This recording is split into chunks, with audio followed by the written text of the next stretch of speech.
کسی کو کچھ پتا نہیں ہوتا. فرائض میں غلط کیا گیا, فرائض پتا ہو تو مسئلہ ہی ختم ہو جائے. سب کو اپنے حقوق کے سوا کسی چیز کا پتا نہیں ہوتا. ہمارے حقوق یہ ہیں, ہمارے حقوق یہ ہیں. تو والدین, سگے والدین بھی نا صرف حقوق ہی مانگ رہے ہوتے ہیں.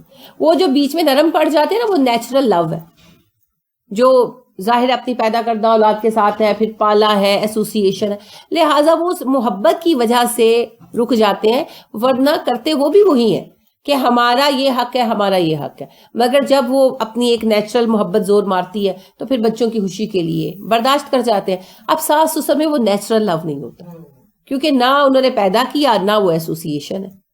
تو لہٰذا وہ پھر ان چیزوں کو فرگو نہیں کرتے جن کو والدین کر جاتے ہیں. اصل بات یہ ہے کہ ہم سب کو حقوق و فرائض پڑھنے چاہیے, کم از کم قرآن میں سے ہر کوئی اپنے اپنے فرائض پڑھے اور اپنا اپنا فرض ادا کرنا شروع کرے, تو آپ دیکھیں سب چیزیں اپنی اپنی جگہوں پر سیٹ ہو جائیں گی. بیٹی تو دوسرے گھر پہ ہوتی ہے, اس کا تو آپ کو کوئی بھی بینیفٹ نہیں ملے گا, لیکن جب آپ بہو سے زیادتی کرتے ہیں نا تو وہ سارا ماحول گھر کا آپ کا خراب ہوتا ہے. آپ کے بیٹے بھی ٹینشن میں آتے ہیں, آگے سے آپ کے پوتے پوتیوں کو بھی جو ہے نا وہ اپنی حق تلفی کا احساس زیادہ ہوتا ہے. تو آپ انڈائریکٹلی نا اپنے گھر کا ماحول خراب کر رہے ہوتے ہیں اپنی بہو کو نگلیکٹ کر کے. یہ جو ہے نا جسے کہتے ہیں فہم, یہ ساس اور سسر کو کرنا چاہیے کہ وہ انڈائریکٹلی نا اپنے لیے اذیت اور جو ہے نا تنگی والا ماحول, مشکلات اپنے لیے پیدا کر رہے ہیں اپنی بہو کو نگلیکٹ کر کے اپنی بیٹی کے اوپر. آپ بالکل صحیح کہہ رہی ہیں, لیکن میں نے عرض کیا نا سب سے اہم مسئلہ یہی ہے کہ فہم ہی کی کمی ہے, شعور کی ہی کمی ہے. عرب جو تھے بالکل جاہل, ان پڑھ تھے, مگر جب قرآن پڑھا اور شعور آیا تو انہوں نے حق ادا کرنے شروع کر دیے, اپنی ڈیوٹی دینی شروع کر دی. پتہ کیا ہے, فرائض کا فہم ہونا چاہیے کہ مجھ سے سوال ہوگا. ہماری سوچ یہ ہے کہ بچوں سے ماں باپ کے بارے میں سوال ہوگا اور ماں باپ سے گویا اولاد کے بارے میں نہیں ہوگا. تو یہ غلط فہمی ہے, یہ اولادیں جہنم میں لے کر جائیں گی نا. تو آپ دیکھیے کہ ان اولادوں میں بہو بھی شامل ہے اور داماد بھی شامل ہے, تو یہ ہمارے لیے جنت اور جہنم کا سبب بن سکتے. تو اولادوں کے حقوق جس طرح ہیں اس طرح داماد اور بہو کے بھی حقوق ہیں, وہ بالکل وائس ورثہ ہے. جو کچھ ساس سسر کے لیے ذمہ داری ہے نا بہو اور داماد کی, وائس ورثہ ساس سسر کے لیے بہو اور داماد کے لیے بھی ہے. مگر ہمارے یہاں تو کوئی بھی حق ادا نہیں کر رہا. یہ سارا بگاڑ اس وجہ سے ہے, ادارے ہوں گھر ہوں, بگاڑ کا سبب یہی ہے, اپنی اپنی ڈیوٹی پوری نہیں کر رہے.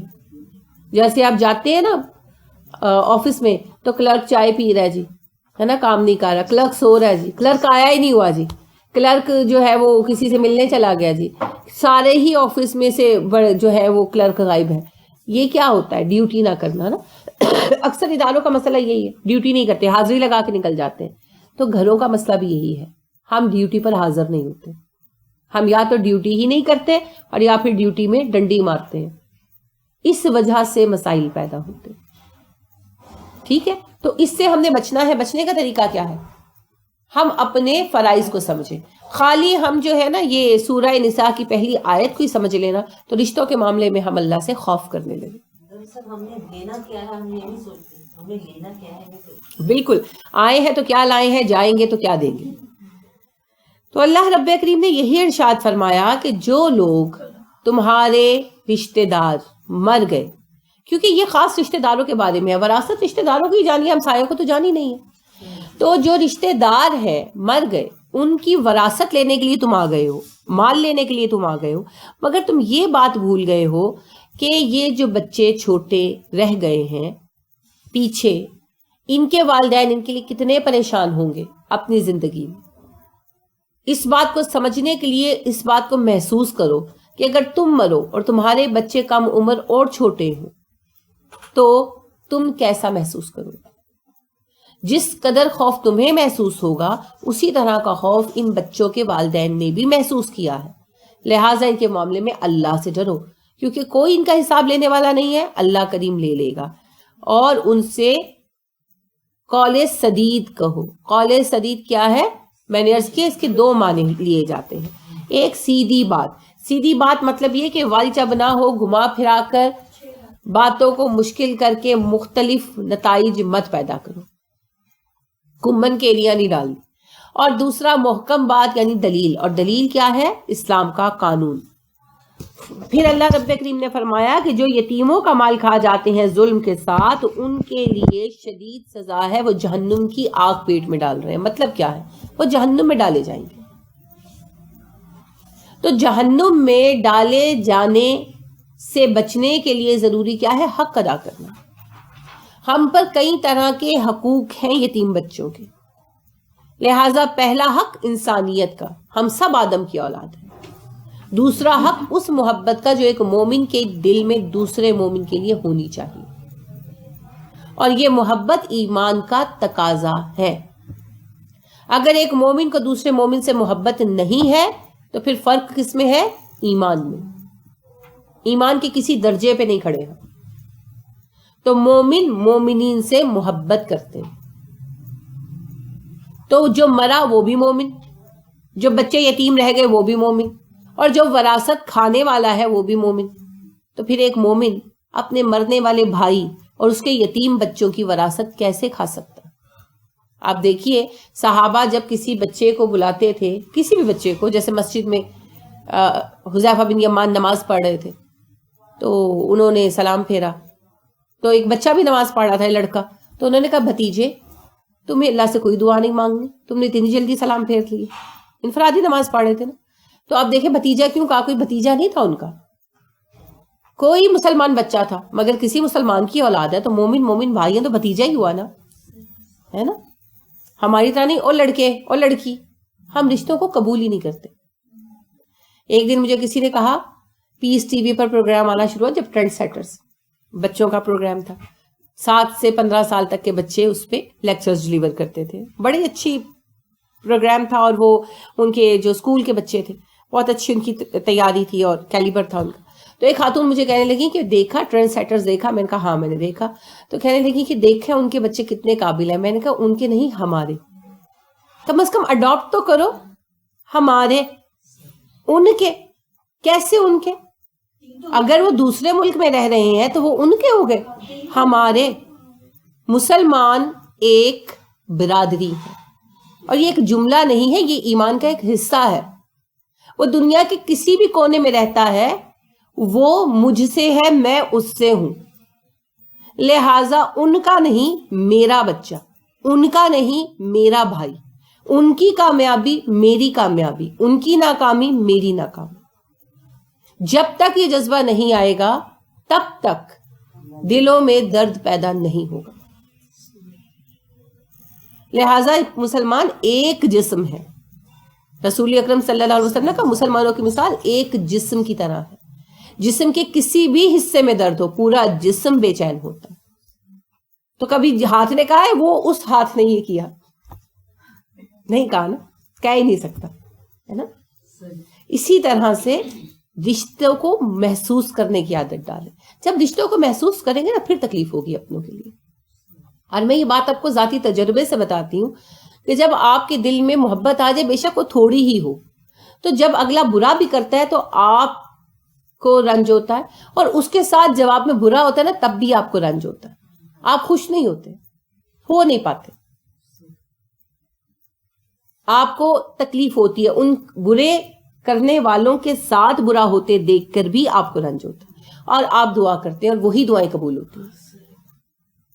ٹھیک ہے، تو یہ محبت ہے اور محبت ضروری ہے. ایک چیز اور بھی ہے کہ جب آپ کو اسٹیج پہ اگلے کے لیے دعا کرتے ہیں نا تو الٹیمیٹلی آپ کے لیے اللہ تعالیٰ کی طرف سے آسان ہے. بالکل ہمارے لیے آسانی ہوتی ہے. اور اللہ کے نبی صلی اللہ علیہ وسلم نے ارشاد فرمایا کہ جب مومن اپنے مومن بھائی کے لیے دعا کرتا ہے، رشتے کے بھائی کی بات نہیں ہو رہی، مومن کی بات ہو رہی ہے، ایک مومن دوسرے مومن کے لیے دعا کرتا ہے تو اس مومن کے لیے اس کے لیے وہ دعا قبول کر لی جاتی ہے، اور وہی چیز اس کے لیے بھی لکھ لی جاتی ہے. اللہ کہتے ہیں میں نے تجھے بھی دیا اور اسے بھی دیا. حدیث کے الفاظ ہیں. جب ایک مومن بھائی اپنے مومن بھائی کے لیے دعا کرتا ہے تو اللہ فرماتے ہیں میں نے اسے بھی دیا اور تجھے بھی دیا. تو اگر آپ اس کے لیے ایمان مانگتے ہیں تو آپ کو بھی ایمان ملے گا. اس کے لیے آپ رزق کی فراخی مانگتے ہیں تو آپ کو بھی ملے گی. اگر آپ اس کے لیے ہدایت مانگتے ہیں تو آپ کو بھی ملے گی. مومن کا مومن کے لیے دعا کرنا بے حد پسندیدہ ہے. آپ کو پتا ہے اللہ پورے رمضان سے زیادہ خوش اس وقت ہوتے ہیں جب عید کی نماز کے بعد مسلمان آپس میں مل رہے ہوتے ہیں. پورے رمضان کے برابر بخشش ہوتی ہے نا اس رات سوری اس دن کہ جس وقت نماز کے بعد مسلمان مل رہے ہوتے ہیں نا تو اللہ اس وقت مومنوں پر بے حد خوش ہوتے ہیں. تو پھر بنیادی طور پر اللہ کو پسند کیا ہے؟ مومنوں کا ایک دوسرے کے ساتھ محبت کرنا. تو یہ محبت ہی جنتوں میں لے جائے گی.